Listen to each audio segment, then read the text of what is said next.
Sa kanilang pangingibang bansa, baon nila ay ang pag-asang maiahon sa kahirapan ang kanilang mga pamilya. Bakit di mo nga pala sinabi? Gusto ko surpresahin ng ama ko. Gusto mo talaga surprise. Pero ang ilan sa kanila umuwing walang ipon at nakaranas pa ng kalupitan.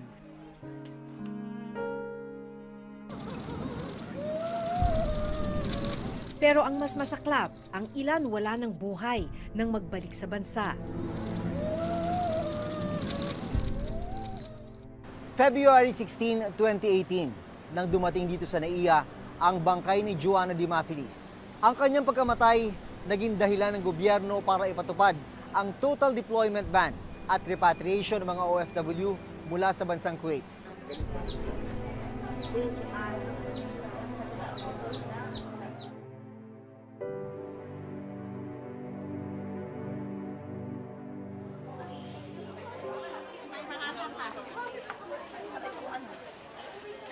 Nitong nakaraang linggo, naabutan ng Reporter's Notebook ang ika-20 batch ng mga na-repatriate na OFW mula sa bansang Kuwait.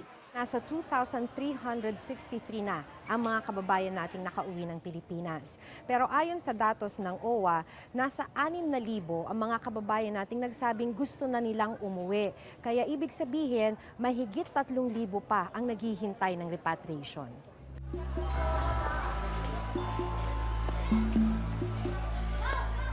May mga bus na naghihintay sa airport para maihatid ang mga na-repatriate na OFW sa opisina ng Overseas Workers Welfare Administration o OWA.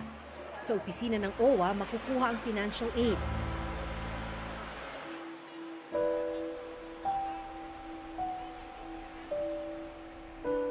Pero may ilang piniling umuwi muna sa kanilang mga tahanan. Matapos ang halos 4 na taon, nakauwi na ng Pilipinas si Aurora Nacion. Sinaktan niya ako. Paano niya kayo sinaktan? Pinagsusuntok niya po ako dito. Tapos nagpunta ako ng bathroom. Kasi nga, tuloy-tuloy pa rin pagsuntok niya sa akin eh. Tapos nilak ko nga yung banyo, hindi na siya nakapasok. Sa kanya na ako tinantanan, umalis na siya. Nang mag-expire ang visa sa Kuwait, naaresto si Aurora at mahigit 1 buwang nakulong bago nakauwi ng Pilipinas. Halos 2,000 piso lang ang laman ng wallet ni Aurora nung araw na dumating siya. Bakit pinili mong dumiretso na lang ng bahay kaysa dumaan muna sa OWA? Mami, hindi ko na kailangan yung pera. Miss ka ng mga anak ko. Ang hirap ko na. Iniisip ko lagi yung mga anak ko, wala po silang kasama doon. Sila lang magkakapatid. Yung ama nila, wala naman doon sa bahay. Ano yung inaalala niyo sa kanila? Siyempre po kung kumakain sila sa oras. Tsaka yung pag-aaral nila. Kesa gumastos pa ng pang-taxi, hinatid na lang namin si Aurora sa kanilang bahay sa Tondo, Maynila. Bakit po kayo nagpunta ng Kuwait? Isa po yung kahirapan. Nabaon po ako sa utang nun, kaya naisipan ko pong mapunta ng Kuwait. At ang mga anak ko pa po nun, mga elementary. Kaya naisipan ko pong pumunta ng Kuwait para po mapag-aral po sila. Wala kayong kontak sa mga anak niyo noon? Opo, wala po kami cellphone doon, bawal. May balak pa huli kayo? Ay, hindi na po. Ayoko na po. Mahirap pong mawalay sa mga anak. Kaliwa, kuya. Hindi ko na nakita yung street. Nang malapit na kami sa kanyang bahay, nagsimula na siyang ngumiti.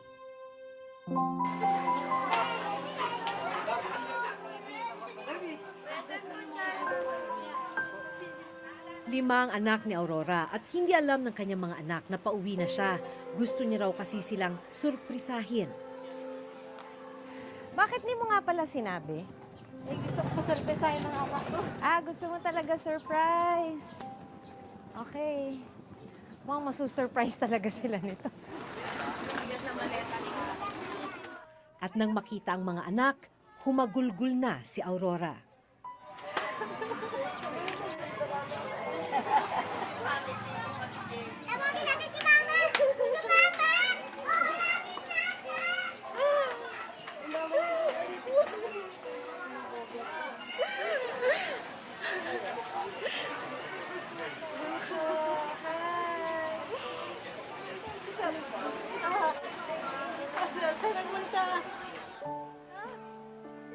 Kumusta ka ngayon, ha? Masaya po. Nakita ka ng mga anak ko. Yun lang naman. Akala ko hindi ako makakauwi. Kasi sabi nung pulis, wala raw ticket, hindi makakauwi. Kaya nagpapasalamat ako kay Presidente Rodrigo Duterte, nagbigay siya ng amnesty. Kaya nakauwi po ako.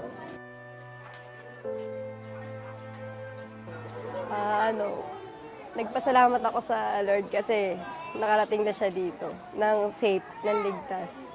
Ayun, lagi naman po namin pinagdadasal na makauwi si Mama ng maayos, na matagal na po namin siya kasi pinauuwi.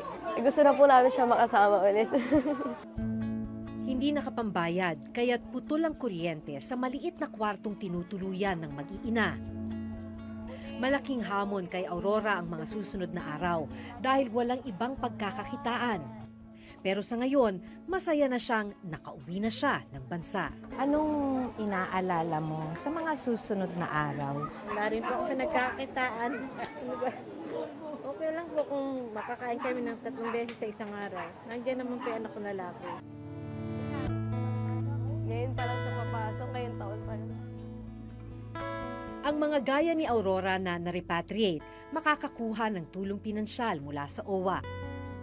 Ito po yung pupuntahan namin sa OWA na magbibigay sila ng financial cash, yung 5,000 daw. Ito yung bigay namin. Tapos ito po yung sa livelihood. Ito po yung chinekan ko, libreng pag-aaral. Para po kanina yun. Para sa aking anak na magka-college na. Ang ibang mga OFW na pinauwi mula sa iba't ibang bansa ay nakatira pansamantala sa halfway home ng OWA.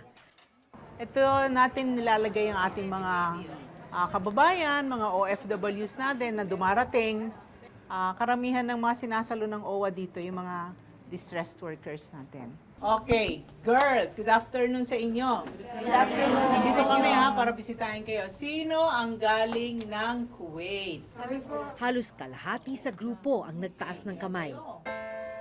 Isa rito si Jennifer na nakaranas din ng pang-aabuso sa kanyang amo. Nakadalawang employer na po ako. Kaya lang hindi sinuswerte dahil yung dalawang amo ko po ay magkapareho ang ugali. Sinasaktan ako, kunting mali ko lang. Yung isa, tinutulak ako, hinihila, sinasakmal at binabatukan sa ulo. Maya-maya pa, may inabot na mga piraso ng papel sina Jennifer. Sulat daw ang mga ito ng mga OFW na nananatili pa rin sa bansang Kuwait. Ito yung mga sulat na pinapadala ng nakasama ko sa Rome doon sa Polo OWA, Embassy ng Kuwait.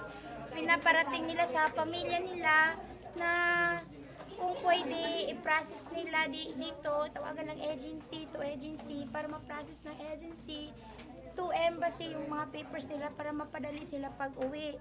Nasa pangangalaga sila pansamantala ng Philippine Overseas Labor Office o POLO. Hiling nila may parating sa kanilang mga pamilya na nasa maayos silang kalagayan. Isa lang si Jennifer sa mahigit 2,000 OFW na pinauwi galing Kuwait. Tinatayang 3,000 pa ang uuwi sa mga susunod na araw at buwan. Pero wala na raw mas hihigit pa sa sakit na dinaranas ng pamilya ni Joanna Demafilis. Hindi kwentuhan at katuparan ng mga pangarap, kundi iyakan ang salubong sa pag-uwi ni Joanna.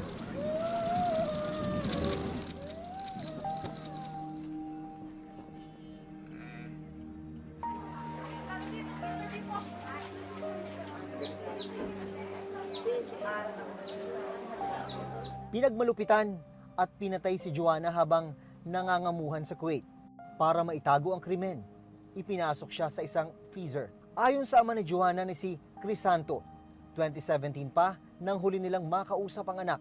Mga isang taon na, ang pagtawag na nun, simula na yung walang hiya ng amo niya.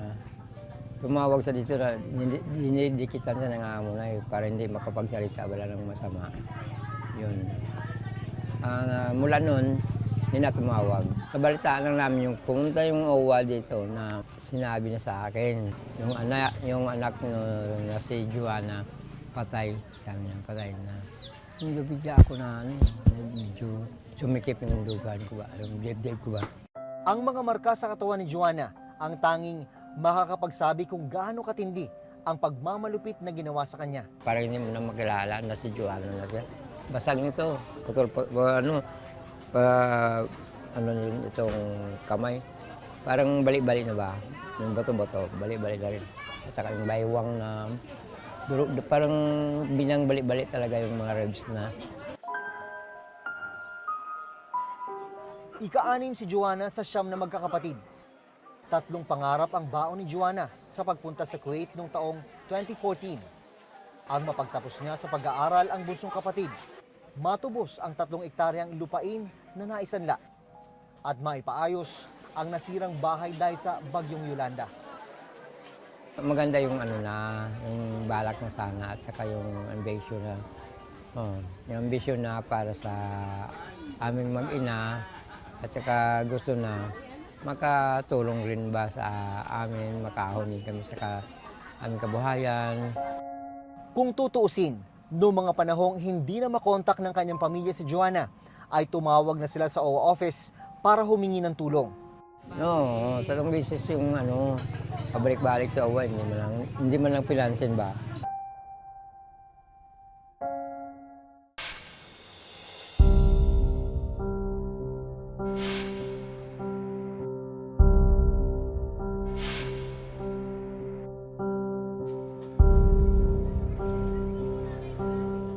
Dito sa maliit na bahay, nabuo ang pangarap ni Joanna Dimafilis.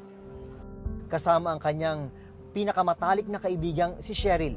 Mabait siyang bata, matulungin at saka yung mapagbigay siya. Tapos parang talaga siya yung loob niya, sobrang gaan pag kasama mo siya. Kasabay din ni Joanna si Cheryl nang pumunta sa Kuwait para mangamuhan noong taong 2014. Tinawagan niya ko na sasabay na lang siya sa pagpaprocess ng mga papers namin papuntang Kuwait. Parang natuwa ako kasi may kasama din ako. Tapos siya, parang natuwa din kasi matatakutin pala siya. Matatakutin man, hindi ito ininda ni Joanna para sa kanyang mga pangarap. Nakwento niya noon sa akin habang kami nagpa-process ng mga papers namin. Sabi niya, itong pag-abroad ko talaga, para to sa pamilya ko. Nakauwi sa bansa si Cheryl noong 2016, pero si Joanna hindi na nakita pang buhay. Kasi sobrang sakit, ganun ang pagpatay sa isang katulong. Sobra naman, para siyang parang napakahayop naman. Kung tutuusin, noong mga panahong hindi na makontak ng kanyang pamilya si Joanna, ay tumawag na sila sa OWA office para humingi ng tulong. Report nga, 3 beses nga pumunta, sabi ko ng yung anak ko. No, 3 beses yung pabalik-balik sa OWA, hindi man lang pinansin ba. Pinansin din, kaso lang, ang sabi na antay na lang dahil hindi makita-kita. Dito pa lang, may nakita ng kakulangan sa pagtugon sa problema ni Joanna. Meron tayong mga instances na nagsaklolo na nakapag-message naman sa ating embahada or konsulado or labor, usually labor, sasabihin, tumawag ka sa ganitong panahon, patatawagin ka uli. So, nasabi namin, baka nga hindi na siya makatawag eh. Mabuti nga nakatawag siya ng 1 beses. So, you don't react that way. Na parang you take your time. Kahit anong nature ng complaints ng migrant workers, especially when they are already on site, treat it with a sense of urgency. Ayon kay OWA Administrator Hans Kakdak, tinanggal na nila sa pwesto ang welfare officer at maging ang labor attaché na humahawak sa kaso ni Joanna. Nitong February 23, nahuli na ang 2 suspect na sinasabing sangkot sa pagpatay kay Joanna. Ang isa pang tanong, bakit hindi man lang tinulungan ng recruitment agency ang pamilya ni Joanna na mga panahong nawawala ito? ang recruitment agency na Our Lady of Mount Carmel Global E-Human Resources Incorporated ang nagpadala kay Joanna sa Kuwait. Malinaw sa rules ng POEA na ang role ng isang recruitment agency ay hindi natatapos kapag kumabig na siya ng pera o kita niya sa pagde-deploy dun sa worker na yon. Ang role ng recruitment agency ay nagpapatuloy habang nandito o nasa ibang bansa na yung worker. So sa pag-monitor, halimbawa lalo na sa mga unang linggo at unang buwan, maraming mga kaso ng pang-abuso at pagkamatay ay nangyayari sa unang 6 na buwan. Nitong nakaraang linggo, bumisita si Pangulong Rodrigo Duterte sa burol ni Joanna. Well, I do not have the wherewithal or dimensions of the effort that they are doing. It behooves upon the police of Kuwait and the Interpol versus serious crime. Problema nila yan. Basta ako, the ban stays. Sa ngayon, ang pwede lamang umalis ay yung mga balik manggagawa, babalik sa dating employer, at saka yung mga seafarers na nadaan yung kanilang barko sa puerto ng Kuwait. Isa ito sa mga sulat ng kababayan nating OFW na nasa Kuwait. Sinasabi niya rito na binubugbog siya, minumura ng kanyang amo, at humihingi siya ng tulong sa gobyerno kay Pangulong Rodrigo Duterte na mapabalik na siya ng Pilipinas. Dahil sabi niya nga, iyak na daw yung kanyang mga anak dahil sa sobrang pag-aalala. Git ng Center for Migrant Advocacy, bukod sa repatriation at pagpapauwi, deployment ban at pagbibigay ng pera sa mga OFW, kailangan ng mas konkretong solusyon ang gobyerno kung ano ang susunod na hakbang na pwedeng gawin ng mga pinauwi nating kababayan. Okay, poprotektahan mo, sasabihin mo, stop, don't go. Eh, mahirap pag ang sinabi mo lang don't go. You have to follow it up with another sentence. Don't go there, you go dito. Dito ka pumunta. We will provide. We will make sure that the situation will be better for you in this other. Dapat may option. Samantala, isa sa mga tatalakayin sa bilateral agreement ng bansang Kuwait at ang Pilipinas ang hayaan ng mga OFW na humawak ng kanilang pasaporte at pahintulutan ang pagkakaroon ng telepono sa trabaho. Dapat silang pumayag kasi isa itong manifestasyon ng kanilang sinseridad sa pag-uusap at sa paghahanap talaga ng kumbagay lunas sa mga dinaranas ng mga OFW sa Kuwait, lalo na yung mga naabuso. Mula 2016, halos 200 Pinoy ang naitalang namatay sa bansang Kuwait. Mahigit 20 ay dahil sa suicide at murder. Noong nakarang taon lang, naitala ng OWA ang mahigit 4,000 reklamo ng pang-aabuso mula sa mga OFW sa Kuwait. There should be justice to these people. Hindi pwedeng yung statistics lang and it will prompt nagalit tayong lahat. May hustisya dapat doon. May mananagot dapat yan. Noong May 2016, nag-propose na tayo sa Department of Budget and Management ng dagdag tao sa ating welfare office. From 120 overseas personnel ng OWA right now, ang proposal natin ay gawing 500 ang tao natin worldwide.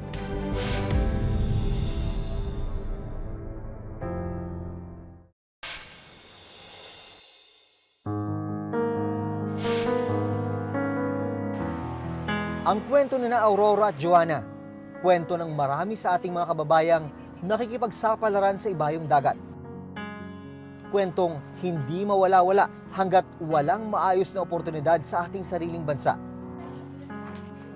Malungkot na kailangan nilang malayo sa pamilya dahil ito lamang ang paraan para matupad ang kanilang mga mumunting pangarap. Hanggang sa susunod na Huwebes, ako si Maki Pulido. Ako si Jun Veneracion at ito ang nakatala sa aming Reporter's Notebook. Notebook.